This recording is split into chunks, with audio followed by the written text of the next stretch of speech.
இயேசுவில் பிரியமுள்ள சகோதர சகோதரிகளே,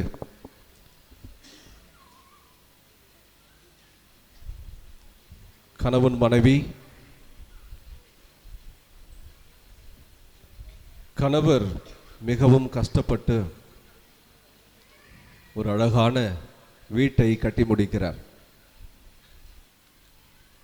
கட்டி முடித்த பிறகு அவருக்கு உடல் நலம் சற்று குறைவுபடுகிறது. வியாதி வருகிறார். மருத்துவர்கள் கைவிடக்கூடிய நிலையில் அவர் வியாதி வருகிறார். அதாவது ஒன்றும் செய்ய முடியாது. அதாவது கணவர் இறக்கும் தருவாயை நோக்கி சென்று கொண்டிருக்கிறார். எனவே தனது கணவரை குறித்து மனைவி கடவுளிடம் வேண்டுகிறார், என்னுடைய கணவருக்கு உயிர் பிச்சை கொடும் என்று சொல்லி. எந்த அளவிற்கு என்று சொன்னால், புதிதாக கட்டிய எமது புதிய வீட்டை விற்று அதில் வருகின்ற பணத்தை காணிக்கையாக உமக்கு கொடுக்கிறேன், எனது கணவருக்கு நீர் உயிர் பிச்சை கொடுத்தால் என்று சொல்லி ஜெபிக்கிறார். ஓரிரு நாட்களில் படுத்து கிடந்த கணவர் எழுந்து உட்கார்ந்துட்டார், சுகம் பெற்றார். உடனே மனைவி கணவரிடத்தில் வந்து சொல்லுகிறார், ஏங்க இன்றைக்கு நீங்க இந்த அளவிற்கு உயிரோடு மீண்டும் வந்திருக்கிறீர்கள் என்று சொன்னால் அது என்னுடைய ஜபந்தான். என்னம்மா ஜபம் பண்ண? நீங்க உயிரோடு வந்துட்டா நம்முடைய புதிய வீட்டை விற்று அந்த காசை காணிக்கையாக கடவுளுக்கே கொடுக்கிறேன் என்று வேண்டிக் கொண்டிருக்கிறேன் என்று சொன்னார். கணவனுக்கு எப்படி இருக்கும்? பலான்னு ஒரு அறை, யாரை கேட்டுடி நீ இப்படியெல்லாம் ஜபம் செஞ்ச அப்படின்னு சொல்லிட்டு. ஏங்க இது உயிர் பிரச்சனை, அப்படியெல்லாம் விட முடியாது, இது செஞ்சுதான் ஆகணும், இல்லை என்றால் மீண்டுமாக உங்களுடைய உயிருக்கே ஆபத்து வந்துவிடும். கணவன் யோசிச்சான், சரி என்ன செய்யலாம். உடனே ஒரு விளம்பரம் கொடுக்கிறான், என்னுடைய வீடு விற்பனைக்கு உள்ளது, வீட்டினுடைய விலை 10 ரூபாய், ஆனால் வீட்டிலே நாங்கள் வளர்க்கின்ற பூனையின் விலை 10 லட்சம் ரூபாய். பூனையை யார் வாங்குகிறார்களோ அவர்களுக்கு தான் வீடு கொடுக்கப்படும் அப்படின்னு சொல்லி ஒரு விளம்பரம் போட்டார். எல்லாம் அடிச்சு பிடிச்சி ஓடி வந்துட்டானுங்க. வந்துட்டு 10 லட்ச ரூபாய் கொடுத்து என்ன வாங்கினாங்க? பூனையை வாங்கிட்டாங்க.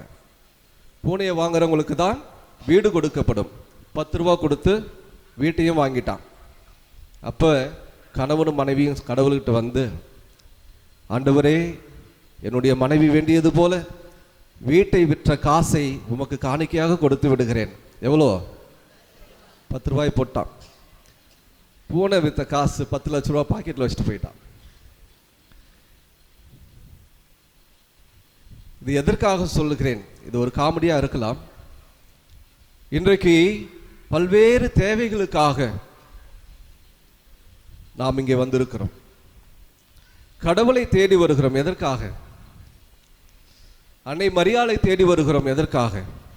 கடமைக்காகவா? கடமை சாமி அப்படின்னு சொல்றவங்களாம் கை தூக்குங்க. சும்மா கடமை சாமி இல்லை, குடும்பத்தில் அமைதி இல்லை சாமி, அமைதி வேண்டி வந்திருக்கேன். உடல்ல நோய் இருக்கு சாமி, என்னுடைய நோய் நீங்க வேண்டி வந்திருக்கேன். கடன் தொல்லை நீங்கணும், கால்நடைகள் நல்லா இருக்கணும், கல்யாணம் ஆகணும், குழந்தை பெக்கணும், இப்படியெல்லாம் கோரிக்கைகளோடு வந்திருக்கிறோம் என்று சொல்லுகிறவர்கள் கை தூக்குங்க. இதுக்கும் இல்லையா? அப்புறம் ஏன் எல்லாம் இங்க இருக்கீங்க? அதாவது எல்லாருக்குமே ஏதோ ஒரு தேவை இருக்கிறது இல்லையா? ஏதோ ஒரு தேவை, ஏதோ ஒரு ஏக்கம், ஏதோ ஒரு எண்ணம். எதுவில்லை என்று சொன்னாலும் எனக்கு மன நிறைவு வேண்டும். குடும்பத்தில் அமைதி இல்லை, கணவன் மனைவிக்கிடையே சண்டை, எவ்வளவுதான் உழைச்சாலும் வாழ்க்கையில முன்னுக்கு வர முடியல. மாடா உழைக்கிறோம், ஓடா தேயிறோம், ஆனா வாழ்க்கையில முன்னுக்கே வர முடியல. ஆண்டவரே, ஏதாவது ஒரு வழி, கடனுக்கு மேல கடன். இப்படிதான் நாம் வேதனைகளோடு, மன வேதனையோடு நாம் இங்கே வந்திருக்கிறோம். மாதாவின் மீது கொண்டிருக்கிற நம்பிக்கை அது வெளிப்படுத்துகிறது. அன்னையிடம் சென்றால், ஆண்டவரிடம் சென்றால், என் வாழ்க்கையில் ஏதாவது நடந்து விடாதா என்ற ஒரு எண்ணத்தோடு, ஏக்கத்தோடு தான் நாம் மரியாளையும் ஆண்டவரையும் தேடி வருகிறோம். அன்னை மரியாள் நலமளிக்கும் தாய், அவர் பாவிகளின் அடைக்கலம். என்றெல்லாம் நாம் பிரார்த்தனையிலே வேண்டிக் கொள்கிறோம். உண்மையாகவே அன்னை மரியாள் நம் ஒவ்வொருவருக்கும் நம்முடைய தேவைகளுக்காக பரிந்து பேசுபவராகவும் நமக்கு நலம் கொடுக்கின்றவராகவும் மன அமைதியை தருகிறவராகவும் இருக்கின்றார். அதில் எந்த விதமான சந்தேகமும் இல்லை. ஆனால் எப்படி அதை நீங்கள் விசுவசிக்கிறீர்கள்? விவிலியத்தில் எங்கேயாவது சொல்லியிருக்கா? விவிலியத்தில் வந்துட்டு பைபிளில் எங்கேயாவது அன்னை மரியாள் ஒருவரை அழைத்து அவருக்காக ஜெபம் செய்து தலையில் கரங்களை வைத்து ஜெபித்து அவருடைய நோயை நீக்கினார், அவருக்கு அமைதியை கொடுத்தார் என்று எங்கேயாவது இருக்குதா? எங்கேயா படிச்சிருக்கீங்களா? எங்கேயுமே இல்லை. ஆனாலும் ஏன் விவிலியத்திலே சொல்லப்படாத ஒரு தாயை பற்றி அவர் அற்புதம் செய்யவில்லை என்று சொல்லவில்லை, ஆனால் குறிப்பாக அனைவருக்காகவும் அடுத்தவருக்காகவும் ஜபம் செய்து கரங்களை வைத்து அவர் புனிதப்படுத்தினார், அவர் எல்லோருக்கும் புதுமைகளை செய்தார் என்று சொல்லிக்கொள்கிற அளவிற்கு விவிலியத்தில் ஒன்றுமில்லை. இருந்தாலும் அவரை நாம் விசுவசிக்கிறோம், அவர் மீது நம்பிக்கை கொண்டிருக்கிறோம். எதனால்? விவிலிய அடிப்படையிலே நாம் பார்ப்போம். எப்படி அன்னை மரியாளுக்கு இவ்வளவு ஆற்றல் இருக்கிறது? ஏன் அன்னை மரியாளுக்கு மட்டும் இவ்வளவு கூட்டம் எல்லா இடங்களுக்கும் கூடுகிறது? இந்த உலகிலே புனிதருக்கு அதிகமான ஆலயம் இருக்கிறது என்று சொன்னால் அது அன்னை மரியாளுக்கு மட்டும்தான் இருக்கும். ஒரு புனிதை அவருக்கு மட்டும்தான் அளவு கடந்த அன்பு, அளவு கடந்த ஆலயங்களை நம்மால் பார்க்க முடிகிறது. எதற்காக? ஏன் மக்கள் அவரை தேடி செல்கிறார்கள்? எங்கிருந்து கிடைத்தது அவருக்கு இந்த ஆற்றல்? விவிலிய அடிப்படையிலே நாம் சிந்திப்போம். திருத்தூதர் பணி 5வது அதிகாரம் 15வது வசனத்திலே நாம் வாசிக்கிறோம். அந்த இடத்துல ஒரு அழகான ஒரு சம்பவம் நடக்கும். அது என்னவென்று சொன்னால், புனித பேதுரு அப்படியே தெருவிலே நடந்து போவார். நடந்து சென்று கொண்டிருக்கிறார். அவர் வருவதை பார்த்து வீடுகளிலே இருக்கிற நோயாளிகளை எல்லாம் அப்படி சைடில் கொண்டு வந்து கட்டில் கடத்துறாங்க, கட்டில் கொண்டு வந்து வைக்கிறாங்க. அவர் தொடக்கூடவில்லை. அவருடைய நிழல் பட்டால் போதும் இன்றைய நற்செய்தியிலே நாம் வாசித்தோமே, அதே விசுவாசம்தான். எப்படி அந்த பெண்மணி அவருடைய மேலாடையை தொட்டாலே போதும் நான் சுகமாவேன் என்று நினைத்த அந்த விசுவாசத்தின் பேரிலே பேதுரு நடந்து சென்று கொண்டிருக்கிறார். அவருடைய நிழல் பட்டால் போதும் என்று சொல்லி வியாதி உற்றோர்களை எல்லாம் கட்டிலே கொண்டு வந்து கடத்துகிறார்கள். அவருடைய நிழல் படுகிறது, அவர் தொடவில்லை, நிழல் மட்டும் படுகிறது. அந்த நோயாளிகள் குணமாகிறார்கள். பேதுரு என்பவர் யார்? 3 முறை இயேசுவை மறுதலித்தவர். ஆண்டவர் இயேசு சிலுவையிலே தொங்கிய போது பேதுரு அங்கே இல்லை, ஓடி போயிட்டார், பயந்து ஓடி போயிட்டார். ஆனால் அப்படிப்பட்ட ஒரு மனிதருக்கு கடவுள் அவ்வளவு ஒரு ஆற்றலை கொடுத்திருக்கிறார். அவருடைய நிழல் பட்டாலே அங்கே மக்கள் குணமாகிறார்கள். அப்படி என்று சொன்னால் அன்னை மரியாள் தொடக்கத்திலிருந்து இறுதி வரை ஆண்டவருடைய சொல்படி இதோ உமது அடிமை என்று சொல்லி கடவுளை கருவறையிலே தரித்து கல்லறையில் ஒப்பு கொடுக்கிற வரை அன்னை மரியாள் தமது விசுவாசத்தில் நிலைத்திருந்தார். அதோடு மட்டுமல்ல அன்பார்ந்தவர்களே, அன்னை மரியாளுக்கு ஒரு சிறப்பு அருள் கொடுக்கப்பட்டது. எப்படி? அதையும் நாம் விவிலிய அடிப்படையிலே பார்ப்போம். தொடக்க நூலிலே நாம் பார்க்கிறோம். அதாவது கடவுளுடைய வல்லமை ஒரு இடத்திலே இறங்குகிறது என்று சொன்னால் அங்கே மேக மூட்டம் அப்படியே வந்து நிழலிடுமாம். கடவுளுடைய வல்லமை எங்கே இறங்குகிறதோ அங்கே மேகங்கள் சூழ்ந்து காணப்படும் என்று விவிலியத்திலே சொல்லப்படுகிறது. உதாரணமாக சொல்லப்போனால் விடுதலை பயண நூலிலே நாம் பார்க்கிறோம். 24வது அதிகாரம் 15-16வது வசனத்திலே இது சொல்லப்பட்டிருக்கிறது. மோயிசன் சீனாய் மலையிலே ஏறுகிறார். அங்கே ஏறிய பொழுது மேகம் அப்படியே அந்த மலையை சூழ்ந்து கொண்டது என்று வாசிக்கிறோம். அப்படி என்றால் என்ன அர்த்தம்? கடவுளை காண சென்ற மோயிசனுக்கு கடவுளுடைய வல்லமை அங்கே மேகமூட்டமாக நிழலிட்டதை நம்மால் பார்க்க முடிகிறது. அதே போன்று சாலமோன் அரசன் கடவுளுக்கு என்று ஒரு ஆலயத்தை கட்டினார். குருக்கள் எல்லாம் ஆலயத்திற்குள்ளாக கூடியிருக்கிறார்கள். கடவுளுடைய வல்லமை அங்கே இறங்க போகிறது என்று அனைவரும் ஜெபித்து அதற்காக காத்து கொண்டிருக்கிற பொழுது அங்கே ஆண்டவருடைய வல்லமை மேகமாக சூழ்ந்து அங்கே இருள் சூழ்ந்தது என்று பார்க்கப்படுகிறது, விவிலியத்தில் சொல்லப்படுகிறது. அந்த அளவிற்கு ஆண்டவருடைய வல்லமை அங்கே, அதாவது குருக்களால் கூட அங்கே நிற்க முடியவில்லையாம். அவர்களால் அதை கண்கொண்டு பார்க்க முடியாத அளவிற்கு இறைவனுடைய வல்லமை அந்த இடத்திலே இறங்கியது நிழலிட்டது என்று சொல்லப்படுகிறது. லூக்கா எழுதிய நற்செய்தி 1வது அதிகாரத்தில் நாம் வாசிக்கிறோம் 23வது வசனம். அங்கே வானதூதர் மரியாளுக்கு தோன்றி, இங்கே தான் நம்ம கவனிக்கணும், வானதூதர் மரியாளுக்கு தோன்றி, அருள்மிக பெற்றவளே வாழ்க, ஆண்டவர் உம்முடனே என்று சொல்லி, உன்னத கடவுளுடைய வல்லமை உன் மீது நிழலிடும் என்று சொன்னார். Praise the Lord. அன்னை மரியாளுக்கு ஏன் இந்த வல்லமை எப்படி கிடைத்தது என்பதை நாம் இங்கே பார்க்க முடிகிறது. அப்பொழுதே கடவுள் தமது தூதர் வழியாக அவருக்கு சொல்லப்பட்ட வார்த்தை, உன்னத கடவுளின் வல்லமை உன் மீது நிழலிடும் என்று சொன்னார். அதனால்தான் அன்னை மரியாளுக்கு அவ்வளோ ஒரு சிறப்பு, அவ்வளோ ஒரு வல்லமை. அவருடைய பார்வை பட்டாலே போதும் நாம் குணமாகிறோம். அந்த அளவிற்கு மரியாளுக்கு வல்லமை இருக்கிறது. ஆனால் நாம் செய்ய வேண்டிய செயல் என்னவென்று சொன்னால் ஜெபம், ஜெபிக்க வேண்டும். ஆலயத்திற்கு வருகிறோம்,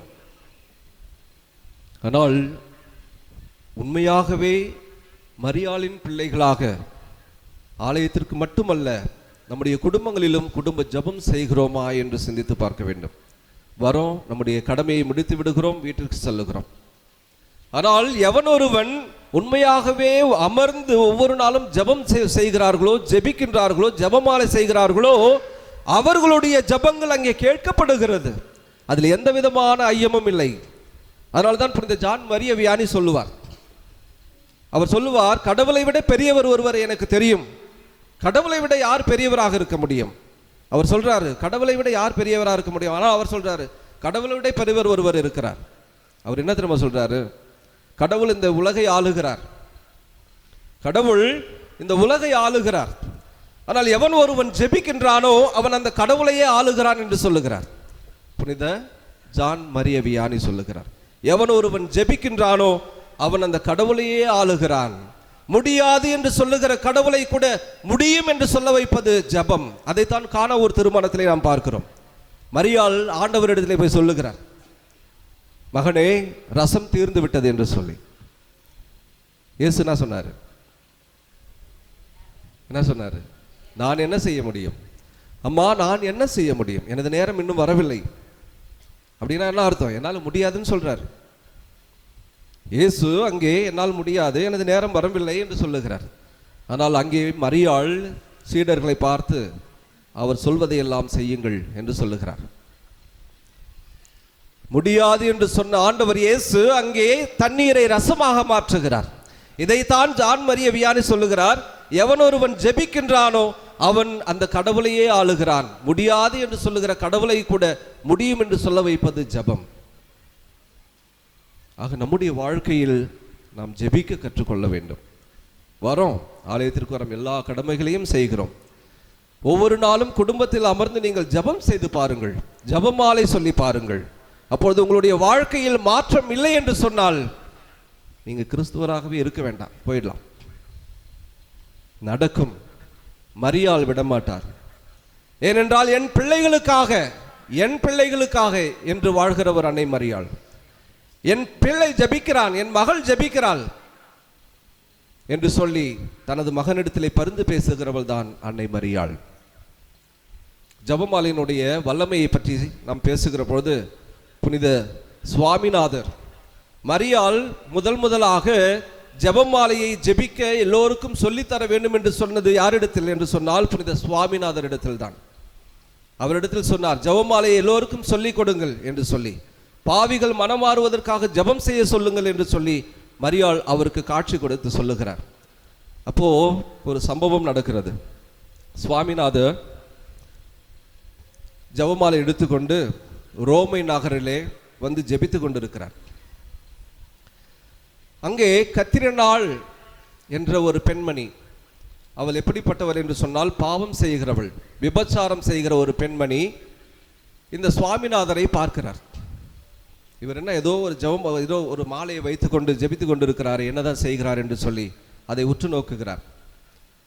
கொஞ்சம் காலம் அவரை அப்படியே பார்த்துவிட்டு நாமும் அதே போல் ஜெபிக்கலாமே என்று சொல்லி அவரும் அவரிடத்தில் இருந்து ஜெபமாலையை எடுத்துக்கொண்டு ஜெபிக்க ஆரம்பிக்கிறார்.